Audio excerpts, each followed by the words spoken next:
హల్లెలూయా. అందరు ఇక్కడే ఉండాలి. హల్లెలూయా. యేసుక్రీస్తు పరిశుద్ధ నామమున కూడి వచ్చిన మీ అందరికీ వందనాలు. అందరికీ వందనాలు.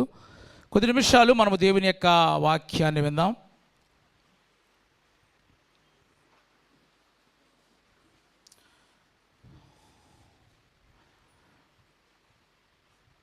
యోహాను సువార్త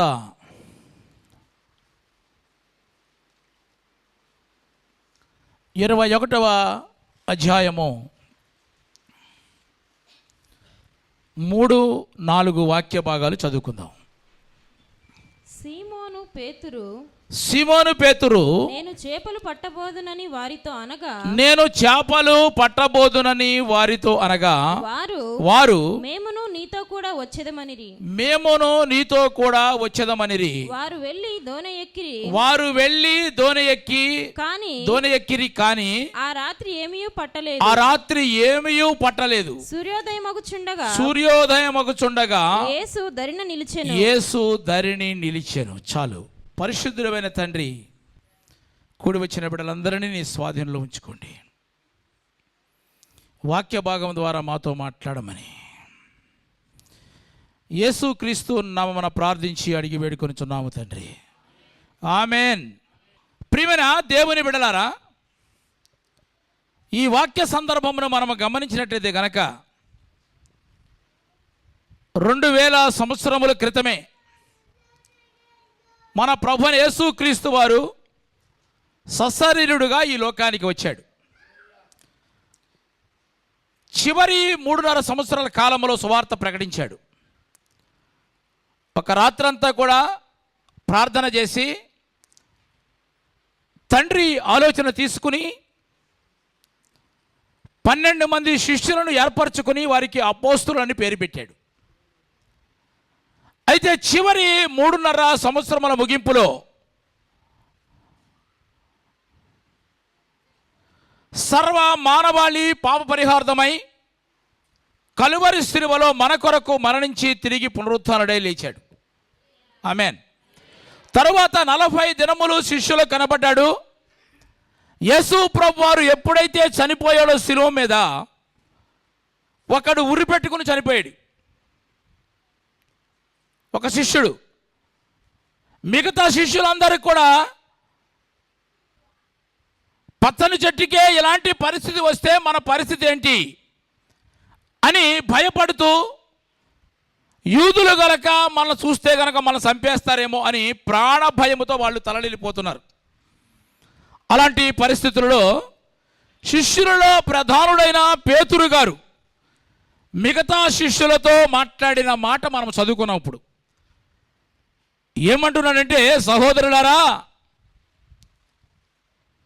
యేసు ప్రభుతో ఉన్నంత వరకు మనకు ఏ లోటు ఏ కొదవ లేదు. కడుపు నిండా మనకు తిండి పెట్టాడు, ఒంటి నిండా మనకు బట్టలు ఇచ్చాడు, మనకు మంచి బ్రతుకునిచ్చాడు. కానీ యేసు ప్రభు దగ్గరకు వచ్చినప్పుడు మనము గాలేస్తే ఎగిరిపోయినట్లుగా మనం ఉన్నాం. కానీ యేసు ప్రభు దగ్గరకు రావటం వల్ల ఇప్పుడు మన ఆకారాలే మారిపోయినాయి. దేవునికి స్తోత్రం. అంటే ఇప్పుడు మనకు భోజనము ఎవరు పెడతారు, మన పరిస్థితి ఏంటి అని పేతురు అంటున్నాడు. నేను ఇప్పుడు చేపలు పట్టడానికి వెళ్ళబోతున్నాను, మీలో ఎవరైనా సరే నాతో కూడా వస్తారా అని అడిగారు. అప్పుడు ప్రియమైన దేవుని వారు అంటున్నారు, మనము సమస్తాన్ని విడిచిపెట్టి యేసు ప్రభువుని మనం వెంబడించాము కదా, మరలా ఆ పనిలోనికి రమ్మంటున్నావేంటి అని అడిగారు. అనేప్పటికప్పుడు పేతురు గారు అంటున్నాడు, నేను తెలుగు తక్కువనే కాదు, నేను యేసు ప్రభు ఉంటే అన్ని సౌకర్యాలు సమృద్ధిగా ఉన్నాయి మనకి. ఇప్పుడు యేసు ప్రభు లేడు, మన పరిస్థితి ఏంటి? ఇప్పుడు నేను పెద్దవాడిని సంఘంలో, మీ అందరికంటే పెద్దవాడిని, నేను సీనియర్ని, నేనే ఉండలేకపోతున్నాను, నేనే నిలవలేకపోతున్నాను అని ఒక్క మాట విసిరాడండి. అంతే, అందరూ కూడా సరౌండర్ అయిపోయారు. అయితే అప్పుడు అందరూ కూడా కలిసి వలలు తీసుకొని సముద్రంలోనికి వెళ్ళి వలలు వేశారు. అయితే ప్రియమైన దేవుని బిడ్డల వలలు చేత పట్టుకుని వెళ్ళి వలలు విసిరారు. విచిత్రమైన సంగతి ఏంటంటే కనుక రాత్రంతా ప్రయాసపడ్డారు, కానీ ఒక్క చేప కూడా పట్టలేకపోయారు. నా ప్రియమైన దేవుని బిడ్డలారా, ఇక్కడ మనం గమనించవలసిన విషయం ఏంటంటే కనుక, పేతురు యేసు ప్రభువుని ఎరగక ముందు కూడా రాత్రంతా కూడా చేపలు పట్టాడు వెళ్ళి, కానీ ఒక్క చేప కూడా పట్టలేదు. కానీ యేసు ప్రభుని ఎరిగిన తరువాత విడిచిపెట్టి వెళ్ళి మరలా చేపలు పట్టడానికి వెళ్ళి రాత్రంతా, కానీ ఒక్క చేప కూడా పట్టలేదు. అంటే యేసయ్యని విడిచిపెడితే ముందు గతి ఎలా ఉందో అలాగే ఉంటుందన్న సంగతి మనం జ్ఞాపకం చేసుకోవాలి. అలాంటి రాత్రి అంతా కూడా ప్రయాసపడ్డారు, చేపలు పట్టారు, ఒక్క చేప కూడా పడలేదు. అలాంటి పరిస్థితుల్లో సూర్యోదయం అగుచుండగా యేసంట ధరిని నిలిచాడు. ఆమేన్, హల్లెలూయా. అంటే సూర్యుడు అస్తమించనంత వరకు కూడా యేసయ్య వారికి కనబడలేదు. యేసయ్య ఎప్పుడైతే సూర్యుడు ఉదయించాడో, ఎప్పుడైతే సూర్యోదయం కలిగిందో, యేసు వారు కన్నుల ఎదుట ప్రత్యక్షమయ్యాడు. ఆమేన్, హల్లెలూయా. వారి కన్నుల ఎదుట ప్రత్యక్షమై యేసు వారికి ఒక చక్కటి ఆలోచన చెప్పాడు. కుడి ప్రక్కన మీరు వలలు వేయండి అని చెబితే వారు కుడి పక్కన వలలు వేస్తారంట. సముద్రములో ఉన్న రకరకాల చేపలు, ఇంచుమించుగా 153 రకాల చేపలను వాళ్ళు పట్టగలిగారు. ఆమేన్, హల్లెలూయా. అలాంటి పరిస్థితుల్లో వారి కన్నీరు తుడిచి, వారిని ధైర్యపరిచి, వారిని బలపరిచి, దేవుని యొక్క సంపూర్ణమైన చిత్తము వారి జీవితంలో నెరవేర్చినట్లుగా అనేకమైన సంగతులను వారికి బోధించి వారి యొక్క ఆత్మీయ జీవితాన్ని ప్రభువు స్థిరపరిచాడు. ఆమేన్, హల్లెలూయా. తరువాత ఏనాడు కూడా పేతురు గారు ఎప్పుడు కూడా వెనకంజ వేసినట్లు కనబడలేదు. పేతురు ప్రభువు కొరకు ప్రాణం పెట్టాడు, ప్రభువు కొరకు హతసాక్షి అయిపోయాడు.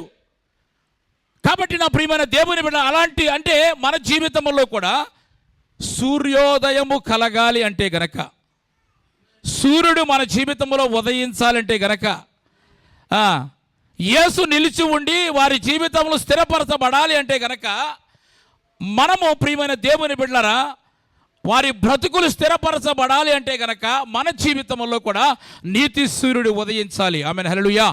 నీ కుటుంబంలో యేసు నిలిచి ఉండాలి, నీ వ్యక్తిగత జీవితంలో యేసు నిలిచి ఉండాలి, నీ సంఘంలో యేసు నిలిచి ఉండాలంటే కనుక, యేసు నిలిచి ఉండాలంటే కనుక నీలో, నాలో, మనలో సూర్యోదయం కలగాలి, సూర్యుడు ఉదయించాలి. ఆమేన్, హల్లెలూయా. అంటే ఎవరు ఆ సూర్యుడు అంటే కనుక ఈ వాక్య భాగాన్ని బట్టి మనం గమనించినట్లయితే కనుక చదవండి, మత్తయి సువార్తలోకి వెళ్దాం, 13వ అధ్యాయము 43వ వాక్యం.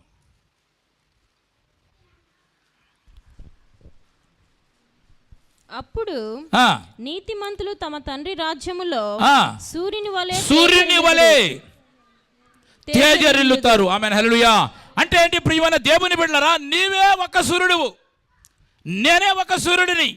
కాబట్టి సూర్యుడిగా ఉన్న నీవు, నేను ఉదయించే సూర్యుని వలె, ప్రకాశించే సూర్యుని వలె మనం ఉండాలి. దేవునికి స్తోత్రం చెబితే బాగుండేది. ఎలా ఉండాలి? ఉదయించే సూర్యుని వలె ఉండాలి, ప్రకాశించే సూర్యుని వలె మనం ఉండాలి. అంటే మనలో ఉన్న సూర్యుడు ఉదయించాడా, అస్తమించాడా? మనలో ఉన్న సూర్యుడు తేజరిల్లుతున్నాడా, లేకపోతే అంధకారం చేత కప్పబడి ఉన్నాడా? ఎప్పుడు ప్రియమైన దేవుని బిడ్డ సూర్యోదయం కలుగుతుంది మన జీవితంలో. సూర్యోదయం కలిగినప్పుడంట యేసు నిలిచి ఉంటాడంట. కాబట్టి ఈరోజు నేను మీతో చెప్పాలనుకున్న మాట ఏంటంటే, మన జీవితంలో ఎప్పుడు సూర్యోదయం కలుగుతుంది? సూర్యోదయం కలిగినప్పుడు అంటే అక్కడ యేసు నిలబడి అక్కడ కార్యము చేశాడు. ఆయన నిలిచి ఉంటే గనక మన జీవితంలో ఎలాంటి కార్యాలు జరుగుతాయి? కొన్ని విషయాలు ఈ రోజున మన వాక్యంలోంచి మనం ధ్యానిద్దాం. మన జీవితంలో సూర్యోదయం ఎప్పుడు కలుగుతుంది? చదవండి, మొట్టమొదటిగా ఆదికాండము 32వ అధ్యాయము 31వ వాక్య భాగాన్ని చదువుకుందాం. అతడు పెనియేలు నుండి సాగిపోయినప్పుడు సూర్యోదయమాయెను. అతడు పెనియేలు నుండి సాగిపోయినప్పుడు సూర్యోదయమాయెను. అప్పుడు అతడు తొడకుంటుచు నడిచెను. ఆమేన్, హల్లెలూయా. ప్రియమైన దేవుని బిడ్డల, మన జీవితంలో ఎప్పుడు సూర్యోదయం కలుగుతుంది? ఇక్కడ ఈ వాక్యాన్ని మనము గమనించినట్లయితే గనక, యాకోబు యొక్క జీవితంలో గతంలో అంటే ఆదికాండము 28వ అధ్యాయం 11వ వాక్యంలో సూర్యుడు అస్తమించాడు. యాకోబు జీవితంలో 28వ అధ్యాయంలో సూర్యుడు అస్తమించాడు. మరలా 32వ అధ్యాయం 31వ వచనం దగ్గరకు వచ్చేప్పటికి సూర్యుడు ఉదయించాడు. ఎన్ని సంవత్సరాలు పట్టిందండి? 21 సంవత్సరములు చీకటిలోనే బ్రతికాడు. 21 సంవత్సరములు అతను సూర్యోదయం కలగలేదు. అంటే 21 సంవత్సరములు ప్రేమ అస్తమించిన సూర్యుడు అతని జీవితంలో ఉదయించలేదు. అయితే ప్రియమైన దేవుని బిడ్డలారా, మన జీవితంలో కూడా సూర్యుడు ఉదయించి ఎన్ని సంవత్సరములు అయింది? నీ జీవితంలో అస్తమించిన సూర్యుడు ఉదయించాడా, లేకపోతే అస్తమించే ఉన్నాడా? యాకోబు యొక్క జీవితంలో సూర్యుడు ఉదయించడానికి గల కారణం ఏంటి? ఇప్పుడు యాకోబుని మనము ఇంటర్వ్యూ చేద్దాం. యాకోబు, నీ జీవితంలో సూర్యుడు అస్తమించి 21 సంవత్సరాలు అయింది కదా, ఇప్పుడు నీ జీవితంలో సూర్యుడు ఎలా ఉదయించాడు అని అడిగితే గనక, యాకోబు గారు, నువ్వు ఇల్లు వదిలి వెళ్ళిపోయావు. వెళ్ళేటప్పుడు చిల్లి గమ్మ కూడా లేకుండా చేతి కర్రతో ఇల్లు దాటి వెళ్ళావు కదా. వెళ్ళిపోయిన తర్వాత నువ్వు మామగారి దగ్గర ఇంట్లో చేరేవంట కదా. వెళ్ళిన రోజు నుంచి ఇప్పటి వరకు 21 సంవత్సరములు గడిచాయి. ఈ 21 సంవత్సరములు నీ జీవితంలో సూర్యుడు అస్తమించాడు. ఇప్పుడు ఎందుకు నీ జీవితంలో సూర్యుడు ఉదయించాడు అని గనక ఇప్పుడు యాకోబుని అడిగితే గనక యాకోబు చెబుతున్న మాట ఒకటే, చదవండి. ఇప్పుడు మన జీవితంలో సూర్యుడు ఉదయించాలి. ఉదయించినప్పుడంట సూర్యుడు యేసుక్రీస్తు నిలిచి ఉంటాడు. నిలిచి ఉంటే ఎలాంటి కార్యములు చేస్తాడంటే గనక ఇప్పుడు యాకోబు చెబుతున్న మాట ఏంటంటే గనక, అతని జీవితంలో సూర్యుడు ఉదయించడానికి గల కారణం ఏంటంటే ఆదికాండం 32వ అధ్యాయము 23వ వాక్య భాగాన్ని చదువుకుందాం. యాకోబు వారిని తీసుకొని ఆ ఏరు దాటించి తనకు కలిగినదంతయు పంపివేసెను. దేవునికి స్తోత్రం చెప్దాం.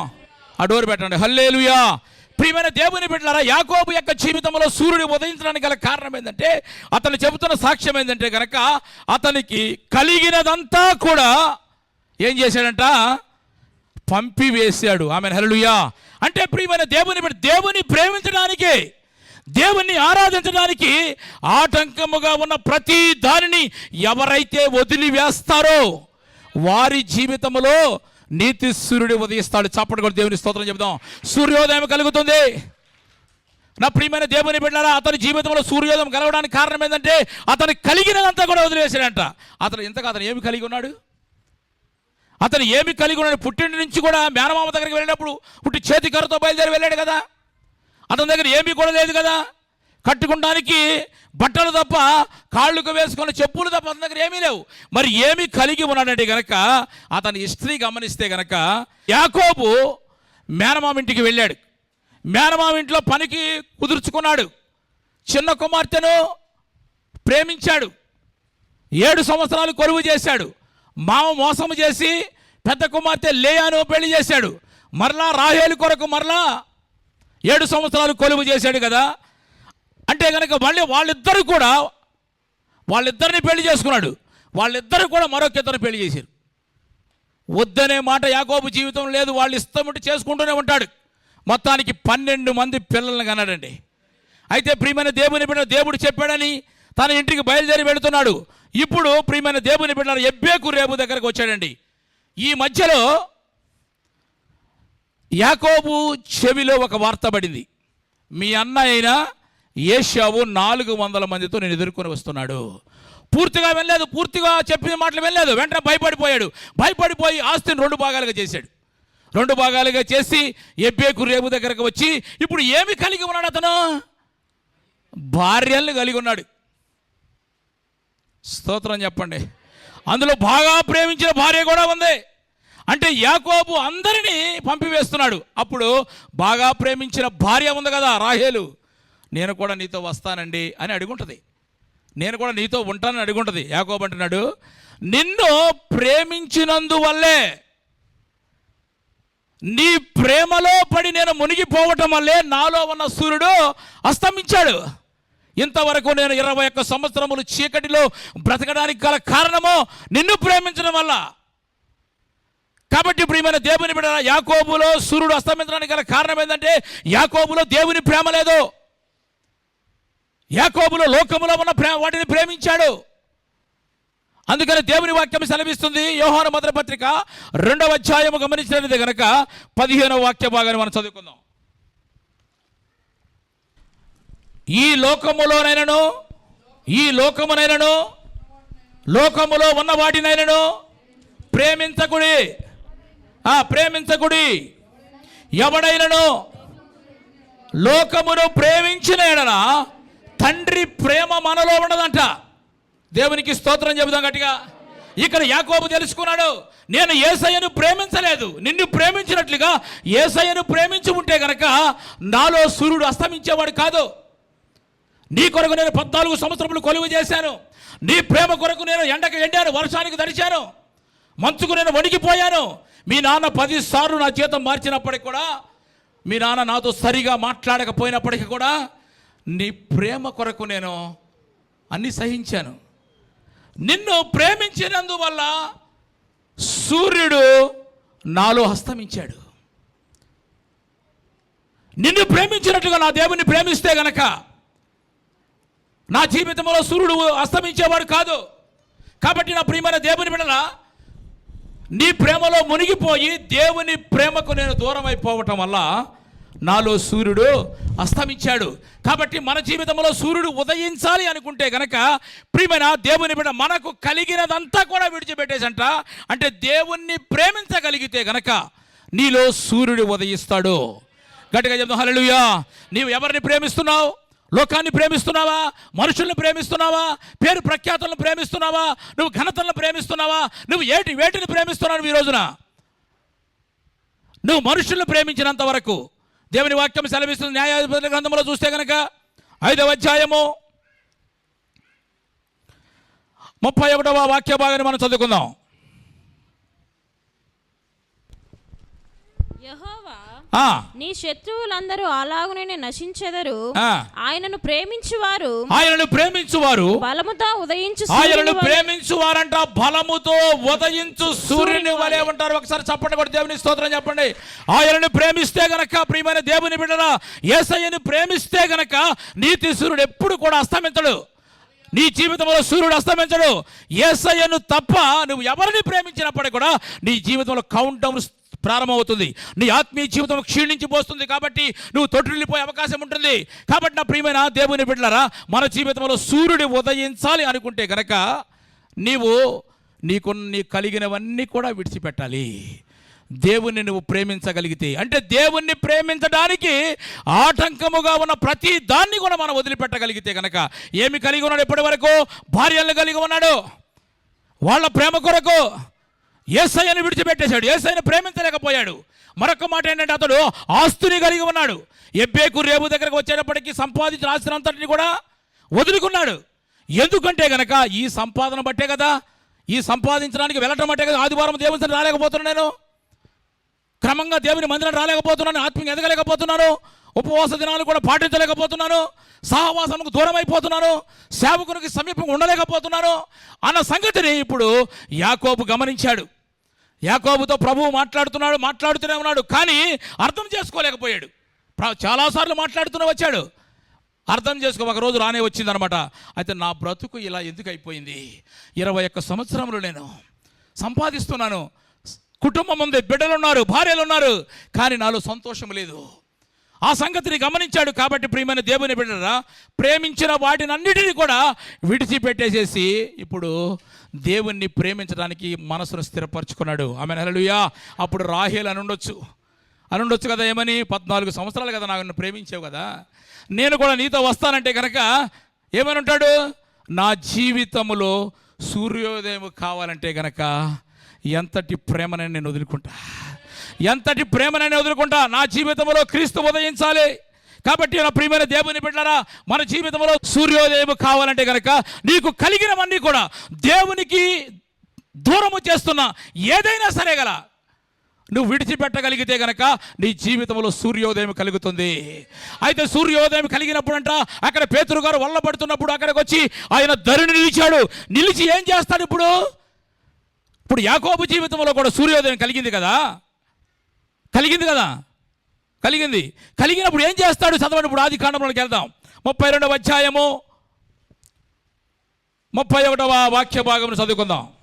అతడు ఆ, పెనియేలు నుండి సాగిపోయినప్పుడు సూర్యోదయమాయను. ఆ, అప్పుడు అతడు ఆ. తొడకుంటుచు తొడకుంటుచు నడిచెను. అందుచేత ఆయన యాకోబు తొడగూటి మీద తుంటి నరము కొట్టినందున ఆ.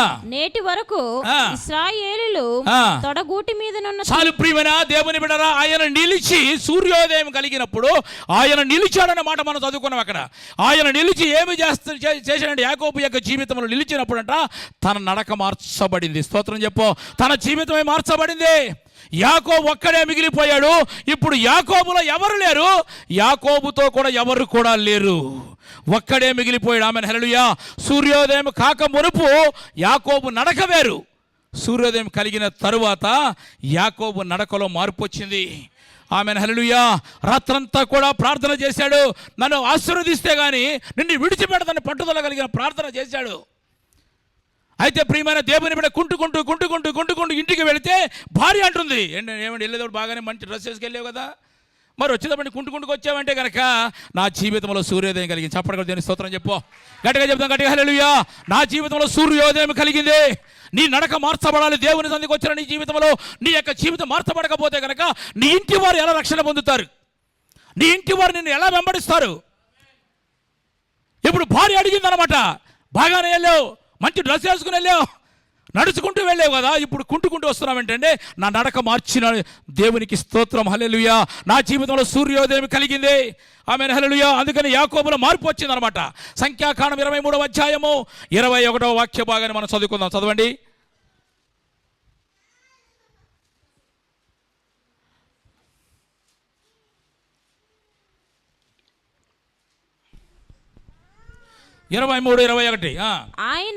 ఆయన యాకోబులో ఏ దేశమును కనుగొనలేదు. ఆయన యాకోబులో ఏ దోషము, ఒకప్పుడు యాకోబులో దోషం ఉంది, ఒకప్పుడు యాకోబులో ఏముంది, వంకరతనం ఉంది. కానీ ఎప్పుడైతే సూర్యోదయం కలిగిందో యాకోబులో అది కనబడలేదు. చప్పటి కొట్టి దేవుని స్తోత్రం చెప్దాం. అతని జీవితంలో మార్పు వచ్చింది. కాబట్టి నా ప్రియమైన దేవుని, ఎంతకాలమైంది నీ జీవితంలో సూర్యుడు అస్తమించిన సూర్యుడు అలాగే ఉన్నాడా? ఉదయించడానికి ఒకవేళ ఏమైనా దేవునికి అవకాశం ఇస్తున్నావా? నా ప్రియమైన దేవుని బిడ్డలారా, నీ జీవితంలో సూర్యుడు ఉదయించాలనుకుంటే కనుక యాకోబు ఏం చేశాడంటే కనుక అతను కలిగినదంతా కూడా వదిలిపెట్టేశాడు. ఎబ్బేకురేవు దగ్గర కుటుంబాన్ని విడిచిపెట్టేశాడు. కుటుంబాన్ని విడిచిపెట్టమని ఎవరు కూడా చెప్పరు. కానీ అదే కుటుంబము నువ్వు ఆశీర్వదించబడడానికి, దేవుల్లో ఎదగడానికి కనుక కారణమైతే కనుక, ఆటంకంగా ఉంటే కనుక ఖచ్చితంగా వదిలిపెట్టాలి. ఆస్తి పాస్తులు విడిచిపెట్టేశాడు. ఆస్తి కొరకే కదా ఆదివారం కూడా చర్చి మానేసి నేను పనికి వెళ్ళిపోతున్నాను, ఇక నాకు అక్కర్లేదు అని సమస్తాన్ని కూడా విడిచిపెట్టేసేసి ప్రియమైన దేవుని బిడ్డలారా, అతను దేవుని దగ్గరికి వస్తే అప్పుడు యేసుక్రీస్తు అతని దగ్గర నిలిచి అంట తన జీవితాన్ని, తన నడకను మార్చాడు. Amen hallelujah. అంతకుముందు అతని జీవితంలో వంకరతనం ఉందంట, అతని జీవితంలో ఏముంది, దోషం ఉందంట, అది ఇప్పుడు కనబడలేదు. కాబట్టి నా ప్రియమైన దేవుని సంగమా, నా ప్రియమైన దేవుని బిడ్డరా, మన జీవితంలో సూర్యోదయం కలగాలి అనుకున్న ప్రతి ఒక్కరి కూడా మనకు కలిగిన దానిని మొత్తం కూడా విడిచిపెట్టి దేవుని నువ్వు ప్రేమించగలిగితే, ఆమేన్ హల్లెలూయా. వెనక వాళ్ళందరూ దేవుని స్తోత్రాలు చెప్పాలి. చదవండి. ఎఫెసీయులకు రాసిన పత్రిక 4వ అధ్యాయం 23వ వాక్య భాగాన్ని మనం చదివినట్లయితే కనుక,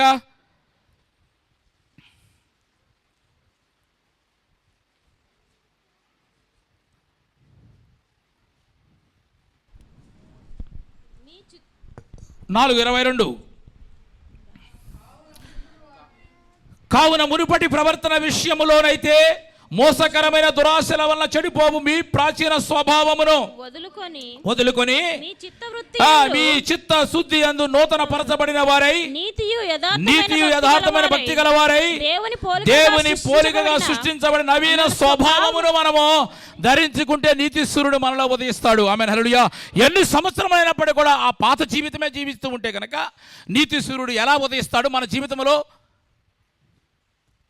ఆయన మనలో నిలిచి ఉండాలంటే కనుక నిలిచి ఉండి నీ జీవితాన్ని మారుస్తాడంటున్నాడు.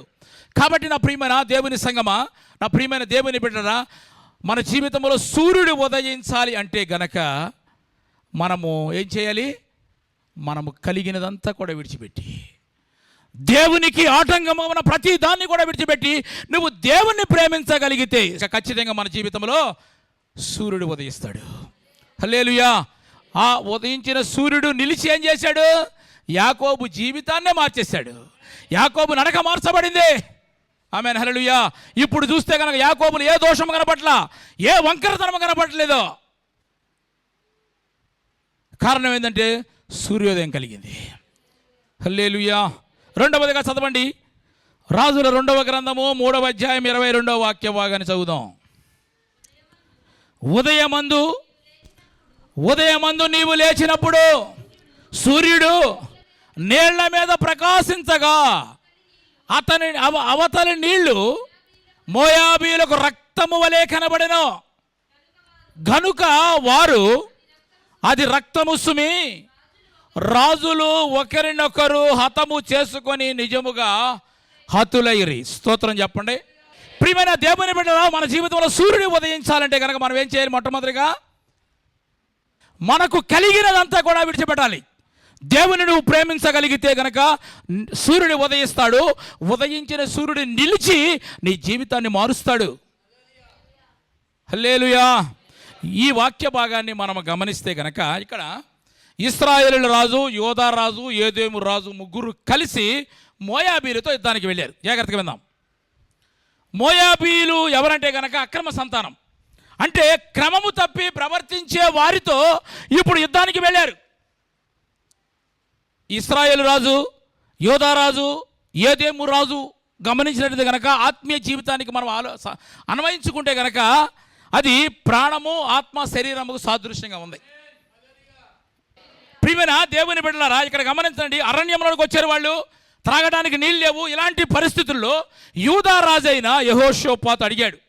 ఇక్కడ మన కొరకు విచారణ చేసి ప్రార్థించగలిగిన దైవజనుడు ఎవరైనా ఉన్నారా అని అడిగారు. అప్పుడు ఇశ్రాయేలు రాజు సేవకుల్లో ఒకడు ఉన్నాడు.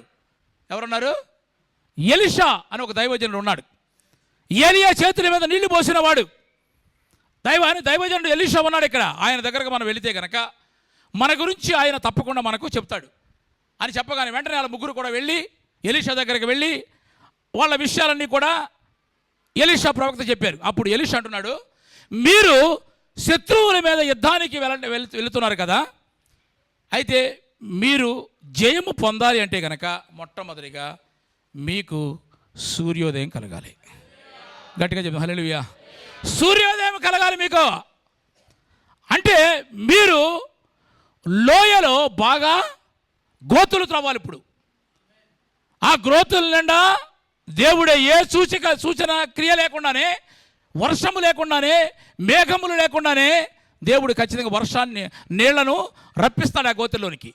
అయితే గనక ఆ గోతుల్లోనికి నీళ్లు రావాలంటే గనక మీరు చేయవలసిన పని అంటే ఒకటి చెప్తున్నాడు. చదవండి. ఇక్కడ రాజుల 2వ గ్రంథము 3వ అధ్యాయం 15వ వాక్య భాగాన్ని చదువుకుందాం.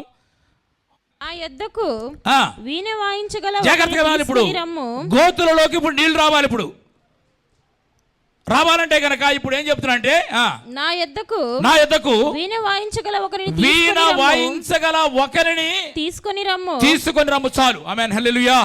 ఇప్పుడు ఏం చేయాలంటే వీణ వాయించగలిగిన ఒకరిని నా యొద్దకు తీసుకొని రండి అంటే కనుక అర్థం ఏంటంటే కనుక బాగా ప్రార్థన చేయగలిగిన వాడిని ఒకరిని తీసుకురండి.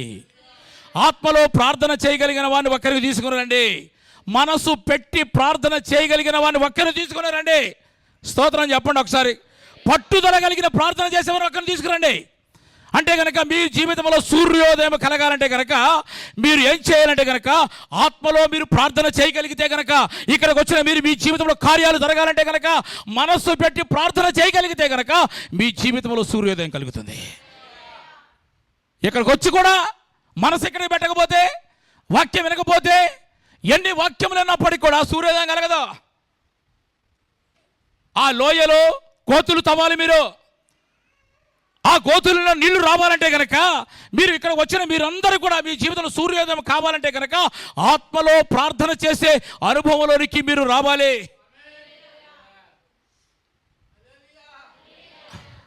మనస్సు పెట్టి ప్రార్థన చేసే అనుభవంలోనికి రావాలి అని చెప్పరేంటండి? హల్లెలూయా. పట్టుదల కలిగిన ప్రార్థన చేసే అనుభవంలోనికి మీరు రావాలి. అప్పుడే సూర్యోదయం కలుగుతుంది. అప్పుడే దేవుడి కార్యాలు చేస్తాడు. అసలు మనసే ఎక్కడ లేకుండా వచ్చి వేరే విషయాల మీద, నువ్వు అద్భుతాల మీద, స్వస్థతల మీద నీ మనసు ఉంటే, వాక్యము మీద మనసు లేకపోతే ఎలా నీ మనసు? వాక్యముని చాలా జాగ్రత్తగా వినాలి. వాక్యములో ఉన్న లోతును వెడల్పును నువ్వు గ్రహించాలి. నువ్వు వాక్యమును చాలా జాగ్రత్తగా, యేసుప్రభువు ఏమంటాడు మత్తయి సువార్తలో, మొట్టమొదటిగా నా నీతిని నా రాజ్యమును మీరు వెతకండి, అప్పుడు అవన్నీ కూడా మీకు అనుగ్రహిస్తానంటున్నాడు. అసలు మనం చేయవలసిందేంటి? ఆయన నీతిని రాజ్యాన్ని వెతికితే ఆటోమేటిక్గా వస్తాయి అన్నాడు. కానీ మనం ఏం చేస్తామంటే ఆటోమేటిక్గా వచ్చే వాటి గురించి చదువుతాం మనం. అరే ఆటోమేటిక్గా నేను ఇస్తాను రా బాబు మీకు, మీరు మొట్టమొదటిగా నా నీతిని రాజ్యాన్ని వెతకమని ప్రభు చెప్తున్నాడు. హల్లెలూయా. ప్రియమైన దేవుని ఆటోమేటిక్గా వచ్చే వాటి గురించి మనం వెతకొద్దు. అది నీతో రాజ్యాన్ని వెతకగలిగితే కనుక నువ్వు ఏమి తిందాం అనుకుంటున్నావో, ఏమి ధరించుకుందాం అనుకుంటున్నావో, నువ్వు ఏమి కావాలనుకుంటున్నావో అవన్నీ కూడా ప్రభు నీకు అనుగ్రహిస్తానని చెప్తున్నాడు. ఆమేన్, హల్లెలూయా. ఎప్పుడైతే ఆ వీణ వాయించగల ఒకరిని తీసుకొని వచ్చారో వెంటనే అతడు బాగా ప్రార్థన చేసేవాడిని తీసుకొని వచ్చారు. అప్పుడు ఏమైందంటే ప్రియమైన దేవుని బిడ్డ, దేవుని హస్తము ఎలీషా మీదకి దిగి వచ్చింది. అప్పుడు అతను అంటున్న మాటలు మనం చదువుకుందాం. చదవండి ప్రియమైన దేవుని బిడ్డరా, అదే 15 కంటిన్యూ చేయండి. నా యొద్దకు వీణ వాయించగల ఒకరిని తీసుకుని రమ్ము. వాద్యకుడు ఒకడు వచ్చి వాయించుచుండగా యెహోవా హస్తము అతని మీదకి వచ్చెను గనుక అతడు ఈ మాట ప్రకటన చేసెను. ఇదిగో ఇశ్రాయేలు రాజు, ఇదిగో యోధా రాజు, ఇదిగో ఏదేము రాజు, ఈ లోయలో చాలా గోతులు మీరు తవ్వాలి. మీ జీవితంలో సూర్యోదయం కలగాలంటే కనుక, శత్రువుల మీద విజయాన్ని సాధించాలంటే కనుక నేను చెప్పే గోతులు ఇప్పుడు మీరు తవ్వాలి. అంతకుముందు మీరు అందరికీ గోతులు తవ్వుంటారు పక్క నుండి కూడా. ఆ గోతులు కాదు ఇప్పుడు తవ్వేది, అంతేనా? ఆ గోతులు కాదు తవ్వేది ఇప్పుడు. ఈ లోయ అంటే మన హృదయము. ప్రియమైన ఈ లోయలో మన హృదయం అనే లోయను బాగా తవ్వాలి మీరు. ఎందుకంటే హృదయం అన్నిటికంటే ఘోరమైన వ్యాధి కలదే. ఇక్కడ ఉండే మీరు ఎన్నో ఆలోచిస్తారు. కాబట్టి ఆ హృదయంలో ఉన్న చెత్త చెదారం అంతా కూడా ఇప్పుడు మీరు బయటకు తీసుకొని వచ్చి ఆ నీళ్ళనే వాక్యము చేత మీ హృదయాన్ని నింపుకుంటే కనుక ప్రియమైన దేవుని, అంటే ఎవరి గొయ్యి వారే తవ్వుకోవాలి. స్తోత్రం చెప్పండి, గట్టిగా చెప్పట్లేదు, భయం వేస్తుందా మీకు? ఎవరి హృదయాన్ని వాళ్ళే తవ్వుకోవాలి. నీ హృదయాన్ని సరి చేసుకుంటే నీకు ఆశీర్వాదమైన కార్యాలు జరుగుతాయి. నీ హృదయాన్ని బాగు చేసుకుంటే కనుక నీకు సూర్యోదయం కలుగుతుంది. ఎన్ని వాక్యములు ఉన్నప్పటికీ కూడా నీ జీవితంలో, నీ హృదయంలో చెత్త చెదారం పాపం అంతా ఉంటే కనుక నువ్వు సూర్యుని ఉదయించండి నీ జీవితంలో. కాబట్టి నా ప్రియమైన దేవుని బిడ్డలారా, ఎప్పుడైతే నీళ్లతో నింపబడ్డాయో సూర్యుడంట నీళ్ల మీద ప్రకాశించాడు. గట్టిగా చెప్తాం హల్లెలూయా. అంటే ఆయన అంతకు ముందు సూర్యుడు ప్రకాశించలేదంట. నీలో సూర్యుడు ఉదయించాలంటే కనుక నువ్వేం చేయాలి? ఇప్పుడు ఆత్మలో ప్రార్థన చేసే అనుభవంలోనికి నువ్వు రావాలి. మనసు పెట్టి ప్రార్థన చేసే అనుభవంలోకి రావాలి. అందుకని యేసు ప్రభువు ఏం చెప్తాడు? మీరు ప్రార్థన చేయనప్పుడు మీరు గదిలోనికి వెళ్ళి ఏం చేయాలి? తలుపు వేసుకుని, ఇంటి వాళ్ళందరూ బయటికి దోలేసని కాదు, నీ హృదయం అనే గదికి తలుపేసుకోవాలి. కాబట్టి తలుపు వేసుకుని నీ హృదయంలోనికి ఏ ఆలోచన రాకుండా నువ్వు దేని గురించి అయితే ప్రార్థన చేస్తున్నావో నువ్వు మనసు పెట్టి ప్రార్థన చేయగలిగితే కనుక పరలోకమందున తండ్రి ఆమెన్ అంటాడు. చప్పటి కూడా దేవుని స్తోత్రం చెప్పు. హల్లెలూయా. నీ హృదయంలోనికి వాక్యం వెళ్లకుండా ఉంటే కనుక నీలో సూర్యుడు ఉదయించడు. మీ జీవితంలో సూర్యోదయం కావాలనుకుంటున్నారా? మీరు లోయలో మీరు గోతులు తవ్వండి. ఆ గోతులన్నీ కూడా ఏ సూచన కూడా లేకుండా నేను నీళ్లతో నింపుతా. మీరు చేయవలసిందల్లా ఒకటే. ఏం చేయాలి? మీరు మీ హృదయం అనే లోయను బాగా తవ్వాలి. దాంట్లో ఉన్న చెత్త చెదారం పేరుకుపోయింది, వాక్యం వెళ్లకుండా అంతా కూడా బిడిబారిపోయిన హృదయముగా ఉంటే కనుక దాన్ని మీరు తవ్వితే కనుక అప్పుడు సూర్యోదయం కలుగుతుందంట. ఆమేన్, హల్లెలూయా. అయితే సూర్యోదయం కలిగింది కదా ప్రియమైన దేవుని బిడ్డలారా. యేసయ్య నిలిచి అక్కడ ఏం చేశాడు? యాకోబు యొక్క జీవితంలో తన జీవితాన్ని మార్చాడు, తన నడకని మార్చాడు. దేవునికి స్తోత్రం చెప్తే మనకు పోయేది ఏమి లేదు. హల్లెలూయా. అంతేనా? ఏమైనా పోతుందా? ఏం బాధ, కానీ పోయినంత ఫీలింగ్, ఆస్తి పోయినంత. దేవునికి స్తోత్రం కలుగును గాక. అయితే నీ హృదయంలో వాక్యం ఉంటే కనుక ఏం జరుగుతుంది? చదవండి యోహాను సువార్త 7వ అధ్యాయం 38వ వాక్య భాగాన్ని మనం చదువుకుందాం. 7:38. విశ్వాసము నా యందు విశ్వాసం ఉంచువాడెవడో లేఖనము చెప్పినట్లు వాని కడుపులో నుండి, నీ హృదయములోనికి, నీ గుండెలోనికి నీళ్లు ఉంటే, నింపబడి ఉంటే గనక, అంటే నీ హృదయం అంతా కూడా వాక్యము నింపబడి ఉంటే గనక ఏం జరుగుతుందంటే గనక నీ కడుపులో నుండంట జీవ జలములు వస్తాయి. చప్పట్లో హల్లెలూయా. మన హృదయంలో వాక్యం ఉంటే వేరే వాళ్ళు చెప్పగలుగుతాం అంతేనా? మన హృదయంలో మనకి ఏదైనా ఉంటే కదా ఆయనకి ఇచ్చేది. దావీదు అంటున్నాడు, నా గిన్నె పొర్లితేనే ఎవరికైనా పోతాం మనం. అసలు మన గిన్నె నిండకపోతే స్తోత్రం చెప్పు. ప్రియమైన దేవుని బిడ్డలారా, సూర్యోదయం కలగాలి మనకి. సూర్యోదయం కలిగినప్పుడు యేసు అక్కడ ధరిని నిలిచాడు, వారిని బలపరిచాడు, శిష్యులను వాళ్ళని స్థిరపరిచాడు, ఒక మంచి ఆలోచన చెప్పాడు. వారు ఎలా బ్రతకాలో, తర్వాత ఎలా సువార్త ప్రకటించాలో యేసుప్రభు వెళ్ళిపోయిన తర్వాత అవన్నీ విషయాలు కూడా వారిని చెప్పి బలపరిచారు. ఆ రోజు నుంచి కూడా పేతురు ఎప్పుడు వెలుతిరగలేదు, దేవుని కొరకు హతసాక్షి అయిపోయినట్టుగా మనం చూస్తున్నాం. కాబట్టి నా ప్రియమైన దేవుని సంగమం, మన జీవితంలో సూర్యోదయం కలగాలి అంటే గనక మనం ఏం చేయాలి? మనకు కలిగినదంతా అంటే ఏంటి? దేవుని దగ్గరకు రాకుండా ఆటంకపరిచేవన్నీ కూడా నువ్వు గనక విడిచిపెట్టి దేవుని ప్రేమించగలిగితే ఆయన నిలిచి నీ బ్రతుకును మారుస్తాడు, ఆయన నిలిచి నీ నడకను మారుస్తాడు. సూర్యోదయం కలగాలంటే కనుక నీ హృదయం అనే ఆ లోయను బాగా తవ్వాలి. ఇప్పుడు మనం అంటే ఆత్మలో ప్రార్థన చేసే అనుభవంలోనికి రావాలి, మనసు పెట్టి ప్రార్థన చేసే అనుభవంలోనికి రావాలి, పట్టుదల కలిగిన ప్రార్థన చేసే అనుభవంలోనికి రావాలి. ఆ ప్రార్థన ఏమి లేకుండా దేవుడి కార్యాలు చేయండి. నీకు నా గురించి మీరు ప్రార్థన చేయండి, నేను నిద్రపోతాను. నువ్వు నిద్రపో, లేకపోతే నువ్వు పనికెళ్ళు, ఏమైనా చేసుకో, కార్యాలు జరగవు. సూర్యోదయం కలగాలి అంటే కనుక ఆయన అంటున్నాడు, వీణ వాయించగలిగిన ఒకరిని నా దగ్గర తీసుకొని రండి. ఆయన రాగానే ఆ ప్రవక్త ఒక మాట మాట్లాడుతున్నాడు, ఈ లోయలను గోతులతో తవ్వండి, నీళ్లతో నింపండి,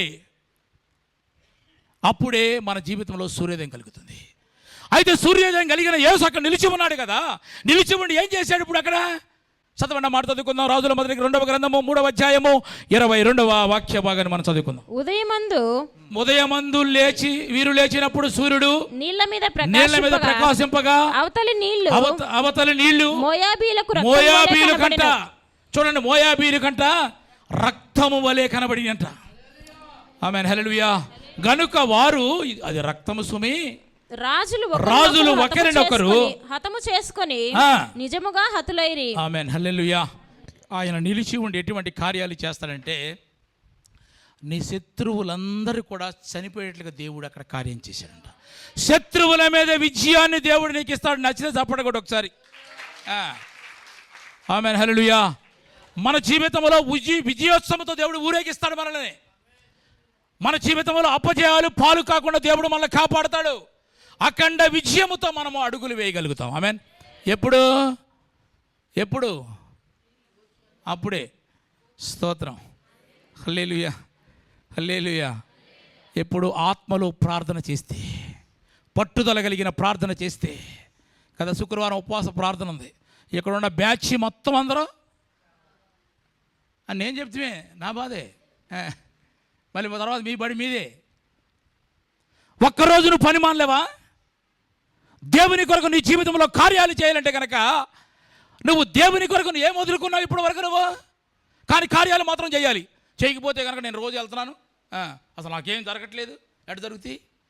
వచ్చిన నీవు ఆత్మలో ప్రార్థన చేయకపోతే, పట్టుదల కలిగి ప్రార్థన చేయకపోతే, విసుగుగా ప్రార్థన చేయకపోతే, మనసు పెట్టి ప్రార్థన చేయకపోతే దేవుని కార్యాలు ఎలా చూస్తావు? దేవుడు మన దగ్గర ఎలా నిలిచి ఉంటాడు? వీణ వాయించగలిగిన ఒకరిని తీసుకుని రాగానే ప్రియమైన దేవుని బిడ్డ ఆ ప్రవక్త ప్రవచిస్తున్నాడు, ఈ లోయను బాగా మీరు త్రవ్వండి. ఆమేన్. ఆటోమేటిక్గా ఏ సూచన, వర్షము కానీ ఏ సూచన కూడా, మేఘము కూడా కమ్మకుండానే అక్కడ నీళ్లు వస్తాయని చెప్తున్నాడు. దేవుని కార్యాలు మనం చూడగలుగుతాం. కాబట్టి నా ప్రియమైన దేవుని సంగమా, మన జీవితంలో సూర్యుడు ఉదయించి ఎన్నాళ్ళైంది? యాకోబు జీవితంలో 21 సంవత్సరములైన తర్వాత సూర్యుడు ఉదయించాడు. ఉదయించిన సూర్యుడు మరలా ఎప్పుడు కూడా అస్తమించలేదు. కాబట్టి మన జీవితంలో సూర్యోదయం కలగాలంటే మనం మనకు కలిగినంతా కూడా విడిచిపెట్టి దేవుణ్ణి ప్రేమించాలి. మొట్టమొదటి పాయింట్. అప్పుడు యేసయ్య మన దగ్గర నిలిచి ఏం చేస్తాడు? మన నడకను, మన జీవితాన్ని మారుస్తాడు. ఆమె చెప్తే బాగుండేది. చెప్పి చెప్పి చెప్పి హల్లెలూయా, దేవునికి స్తోత్రం. రెండోది ఏంటి?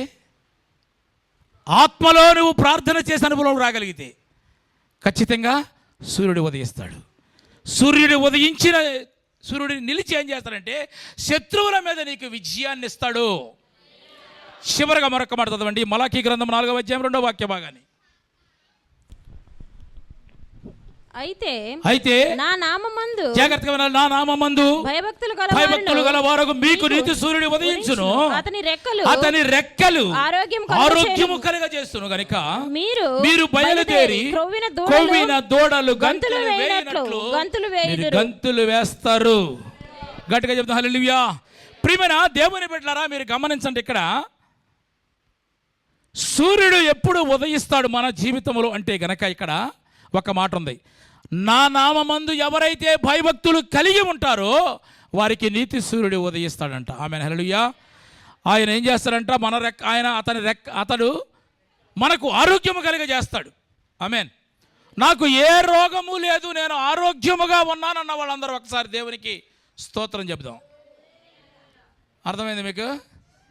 హల్లెలూయా, హల్లెలూయా. జాబు లేని వారు చాలామంది ఉంటారు, పిల్లలు లేనివారు చాలామంది ఉంటారు, పెళ్లి కాని వారు చాలామంది ఉంటారు, రోగము లేని వారు మాత్రం ఎవరు ఉండరు. స్తోత్రం, హల్లెలూయా. ఏదో ఒకటి కదిపితే స్తోత్రం, హల్లెలూయా, హల్లెలూయా. అయితేనంట దేవుని యందు భయభక్తులు కలిగి ఉంటే కనుక నీతి సూర్యుడు ఉదయించి మనకు ఆరోగ్యము కలిగజేస్తాడంట.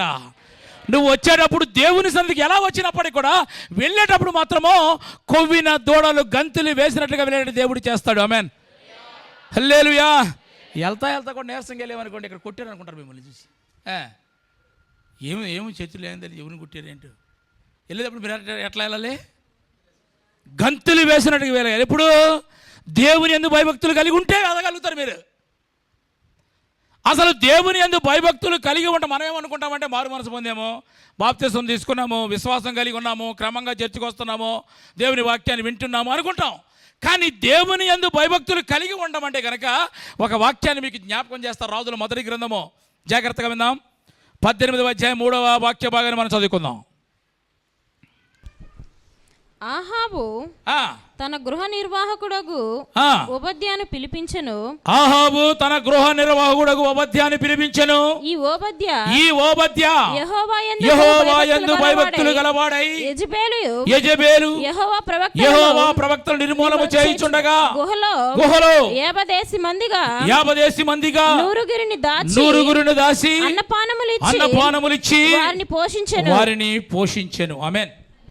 ప్రియమైన దేవుని బిడ్డ, యెహోవా యందు భయభక్తులు కలిగి ఉండమంటే ఇక్కడ మనకు అర్థమవుతుందంటే ఇక్కడ యెజబేలు యెహోవా ప్రవక్తలు చంపుతుందన్నమాట. కానీ ఇక్కడ ఓబద్య దేవుని యందు భయభక్తులు కలిగి ఉన్నాడు కాబట్టి యెహోవా ప్రవక్తల అందరినీ కూడా గుహలోనికి తీసుకొని వెళ్ళి 100 మందిని ఆయన పోషిస్తూ ఉన్నాడు అన్నపానమునిచ్చి. అయితే ప్రియమైన దేవుని బిడ్డలారా, ఇక్కడ యెజబేలు ఏం చేస్తుందంటే సేవకులను నిర్మూలన చేస్తుంది, సేవ జరగటానికి ఆటంకపరుస్తుంది, మందిరాలు కట్టడానికి ఆటంకపరుస్తుంది, వాక్య పరిచయం చేయడానికి ఆటంకపరుస్తుంది, మందిర స్థలాలు కొనడానికి కూడా ఆటంకపరుస్తుంది. ఇలా చేస్తూ ఉంటే కనుక ఆ సమయంలో గృహ నిర్వాహకుడైన ఓబద్య ఏమి చేశాడంటే కనుక ప్రవక్తలు నిర్మూలము కాకుండానట్లుగా సేవ బాగా జరగాలి, సేవకు ఆటంకముగా ఉండకూడదు అని ఆ అందరినీ కూడా 100 మందిని కూడా 2 గుహల్లో పెట్టి వారిని పోషిస్తూ ఉన్నాడు. ఆమేన్ హల్లెలూయా. ఎందుకయ్యా ఇలా సేవకులు ఎలా చేస్తున్నావు అని అడిగితే కనుక ఆ ఓబద్య చెప్పిన మాట ఏంటంటే కనుక సేవకుడు విలువ కలిగిన వాడు. స్తోత్రం చెప్పు. సేవకుడు దేవుని చేత అభిషేకించబడిన వాడు. దేవునికి స్తోత్రం చెప్పు. సేవకుడు దేవుని చేత ఏర్పరచబడిన వారు. అతను క్షేమంగా ఉంటేనే పరిచర్య జరుగుద్ది. ఆమేన్ హల్లెలూయా. కాబట్టి దేవుని యందు భయభక్తులు కలిగిన వారంటే అర్థం ఏంటంటే కనుక సేవ జరగటానికి ఎవరైతే సహకరిస్తారో వారి జీవితంలో సూర్యుడు ఉదయిస్తాడు. ఆమేన్ హల్లెలూయా, హల్లెలూయా. అప్పుడు ఉదయిస్తాడు. నీవు సేవ జరగడానికే కనీసం నువ్వు ఏదైనా సరే సేవ జరగడానికి ఏదైనా ఒకవేళ నువ్వు సహకరిస్తున్నావా, లేకపోతే వాళ్ళు చేసుకుంటారు, మనకెందుకు ఆ టయానికి వస్తే సరిపోదు. ఆ టయానికి కూడా మనం రాము కదా. 7 అంటే 8, 8 అంటే 9, 9 అంటే ఇంకేమి నువ్వు సహకరిస్తావు అంటే నువ్వు ఎలా దేవుని యందు భయభక్తులు కలిగినట్టుగా ఎలా మనం చెప్పగలుగుతాం చెప్పండి వాక్యాన్ని బట్టి. సేవ జరగటానికి ఎవరైతే సహకరిస్తారో వారు దేవుని యందు భయభక్తులు కలిగిన వారు. ఆ దేవుని యందు భయభక్తులు కలిగిన వారికంట నీతి సూర్యుడు ఉదయిస్తాడు. ఆమెన్. హల్లెలూయా, హల్లెలూయా. కాబట్టి నా ప్రియమైన దేవుని బిడ్డల, అలాంటి వారి జీవితంలో యేసయ్య వచ్చి నిలిచి ఏం చేస్తారంటే కనుక చదవండి, చివరి మాట చెప్పి చదవండి. కొలస్సీలకు రాసిన పత్రిక 1వ అధ్యాయము 28వ వాక్య భాగాన్ని మనం చదువుకుందాం. 1:28. ప్రతి మనుష్యుని క్రీస్తునందు సంపూర్ణునిగా చేసి, జాగ్రత్తగా ఎవరైతే సేవ జరగటానికి సహకరిస్తారో ప్రతి మనుషుని, అలాంటి వారందరినీ కూడా అంట సేవకుడు ఏం చేస్తాడంటే ప్రతి మనిషిని సంపూర్ణులుగా చేసి డాగు ముడత మచ్చ కళంకము లేకుండా వారికి వాక్యాన్ని బోధించి వారి జీవితమును సరిచేసి చదువుమా సంపూర్ణులుగా చేసి ఆయన ఎదుట నిలబెట్టవలెనని, అంటే ప్రభు ఎదుట నిలబడే కృపను మనకు అనుగ్రహిస్తాడు. ఎవరికి? ఎవరైతే సేవ జరగటానికి సహకరిస్తారో. చెప్పట్లేదు. ఎవరైతే కనుక దేవుని యందు భయభక్తులు కలిగి ఉంటారో ఆమె 6 గంట నీతి సూర్యుడు ఉదయిస్తాడంట. వారికి ఆరోగ్యాన్ని కలిగజేస్తాడంట.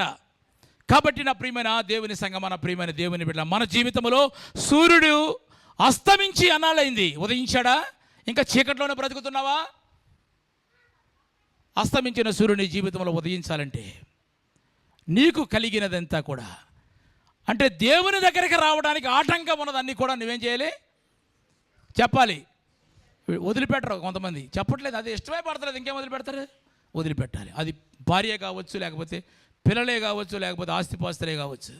దేవుడు ఎప్పుడు కూడా కుటుంబాన్ని విడిచిపెట్టమని చెప్పడం. కానీ వాళ్ళు ఆటంకంగా ఉంటే నువ్వేం చేయాలి? మా ఆయన మావిడ వద్దందరని మానేయకూడదు. ఆయన వదిలిపెట్టిన వచ్చేతమే దేవునికి స్తోత్రం. అప్పుడు నీ జీవితంలో దేవుడి కార్యాలు చేస్తాడు. హల్లెలూయా. ఆమె రాలేదు కాబట్టి నేను రాను, నేను రాలేదు కాబట్టి ఆయన రాడు, ఆయన రాలేదు కాబట్టి పిల్లలు రారు అని కాదు. రెండవదిగా నువ్వు ఆత్మలో ప్రార్థించే అనుభవం రాగలిగితే, మనసు పెట్టి ప్రార్థించే అనుభవం రాగలిగితే కనుక దేవుడు నీకు శత్రువుని విజయాన్ని ఇస్తాడు. మూడవదిగా సేవ జరగడానికి సహకరించే మనసు నీకు ఉండాలండి. ఏదైనా సరే కావచ్చు. అది మనల్ని బట్టి ఎవరైనా సరే ఏమైనా నేర్చుకున్నారా? జరగటానికి నువ్వు సేవ జరగడానికి ఆటంకముగా లేకుండా జరగటానికి నువ్వు సహకరిస్తే కనుక సహకరించిన నిన్నంట ప్రభు ఏం చేస్తాడంటే ఆయన ఎదుట నిలబెడతాడంట. ఆమె హల్లెలూయా. ఆయన ఎదురు నిలబడాలని ఆశ నీకుంటే కనుక నువ్వేం చేయాలి? ఆత్మలో ప్రార్థన చేసే అనుభవం రావాలి. ఆత్మలో ప్రార్థన చేసే అనుభవంలోనికి వచ్చిన వాళ్ళు ఏం చేస్తారు? కలిగినదంతా కూడా విడిచిపెట్టేస్తారు. అప్పుడే మన జీవితంలో సూర్యోదయం కలుగుతుంది. అట్టి కృప దేవుడు మనందరికీ అనుగ్రహించును గాక. ఆమేన్. తల్ల వంచని ప్రార్థన చేసుకుందాం.